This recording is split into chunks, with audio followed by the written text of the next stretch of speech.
আজকে রেসিপি ঝিঙে আলু চিংড়ি দিয়ে তরকারি। প্রথমে শুকনো কড়াই বেশি পরিমাণে পোস্ত, সাদা তিল, শুকনো লঙ্কা, মুড়ি, কত ধনে, 1 চামচ সরষে দিয়ে দিয়েছে, 1 চামচ লবণ দিয়ে ভালো করে ভেজে নিয়েছে। এরপর ধুয়ে রাখা চিংড়িগুলোতে 1 চামচ লবণ হলুদ মাখিয়ে নিয়েছে। এরপর কড়াইতে তেল দিয়ে চিংড়ি মাছগুলো হালকা করে ভেজে তুলে নিয়েছে। শিলেতে ভাজা মশলাটা গুঁড়ো করে নিয়েছে।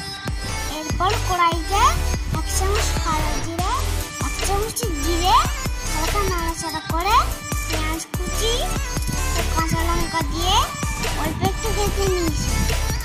ডুমো করে কেটে রাখা আলুগুলো নাড়াচাড়া করে 1 চামচ হলুদ গুঁড়ো, 1 চামচ লবণ ও কাশ্মীরি লঙ্কা গুঁড়ো দিয়ে মিশিয়ে নিয়ে ঢাকনা দিয়ে একটু ভাপিয়ে নিয়েছে।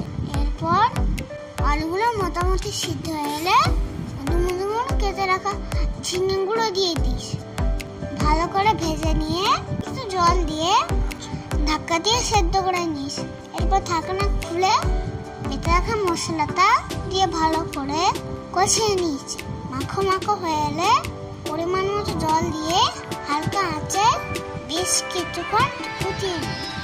এরপর ভেজে রাখা চিংড়ি মাছগুলো দিয়ে ভালো করে মিশিয়ে নিয়েছে।